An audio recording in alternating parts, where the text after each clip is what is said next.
வணக்க மக்களே, welcome to the ஃபென்சர் show. இன்னைக்கு சொல்ல நம்ம பார்க்க போறது அக்யூஸ்ட் அப்படின்ற ஒரு பிரிட்டிஷ் மூவியோட ரிவ்யூ. இந்த படம் பாத்தீங்கன்னா அமேசான் பிரைம் ஓடிடி ஆப்ல அவைலபிளா இருக்கு, தமிழ் டப்பிங்லயுமே அவைலபிளா இருக்கு. இந்த படம் ஒரு அப்பாவி இளைஞன் தீவிரவாதியா சித்தரிக்கப்பட்டு அதனால அவனுக்கு நடக்கக்கூடிய சம்பவங்கள் அப்படின்ற மாதிரியான ஒரு தீம்ல போகும். அதுவும் சவுத் ஏஷியனா இருக்கான் அப்படின்ற ஒரே காரணத்துக்காக அவனை வந்து தீவிரவாதியா பாக்குறது அப்படின்ற மாதிரியான ஒரு விஷயத்த இதுல கையாண்டிருப்பாங்க. ஆக்சுவலா இந்த படத்துல ஹாரி அப்படின்ற ஒரு நபரை காட்டுறாங்க. இவன் தன்னோட அப்பா அம்மாவை பாக்குறதுக்காக ட்ரெயின்ல போயிட்டு இருப்பான். அந்த டைம்ல ஒரு நியூஸ் ஸ்ப்ரெட் ஆகுது, லண்டன் பாம் பிளாஸ்ட் ரிலேட்டடான ஒரு நியூஸ்.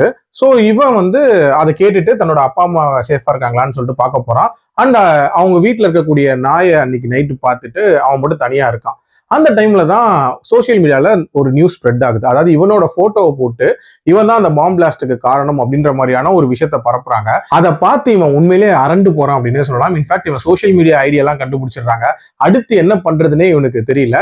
ஆல்சோ 2 நபர்கள் இவன் வீட்டை தேடியும் வராங்க. ஸோ இது எல்லாத்தையும் இவன் எப்படி ஹேண்டில் பண்றான், டுவர்ட்ஸ் தி எண்ட் அதுக்கு காரணம் யாரு, அதுல இருந்து வெளியே வந்தானா இல்லையா அப்படின்றத அந்த படத்தோட கதை. எனக்கு இந்த படத்துல பிடிச்ச விஷயம் அப்படின்றது ஒரு சூப்பரான சென்சிட்டிவ் இஷ்யூவை இதுல வந்து அட்ரஸ் பண்ணியிருக்காங்க அப்படின்னே சொல்லலாம்.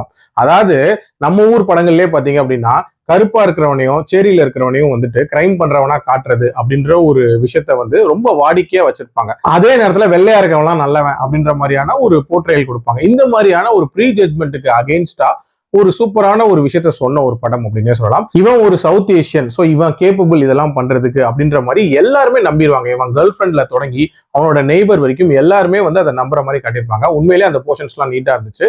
அண்ட் இந்த விஷயம் இவன் தெரிஞ்சதுக்கு அப்புறமாட்டு எப்படி ரியாக்ட் பண்றான், அடுத்து என்ன பண்றதுங்கிற அந்த டென்ஷனை காட்டுற சீன்ஸ் எல்லாமே ரொம்ப ரொம்ப சூப்பரா இருந்துச்சு.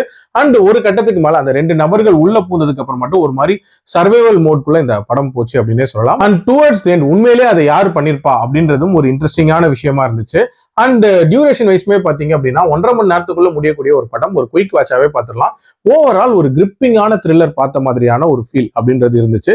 இருந்தாலும் இந்த படத்துல ஒரு சில இடங்கள் கொஞ்சம் பெட்டரா பண்ணியிருக்கலாம்னு தோணுச்சு. உதாரணத்துக்கு ஆக்சுவலா இந்த படத்துல அந்த பேனிக் மோட்குள்ள ஹீரோ போவான்ல, அதுக்கப்புறம் சில காட்சிகள் வரும். அது எல்லாமே ரொம்ப நேரத்துக்கு ஒரே மாதிரியான விஷயங்களை காட்டுற மாதிரி இருந்துச்சு.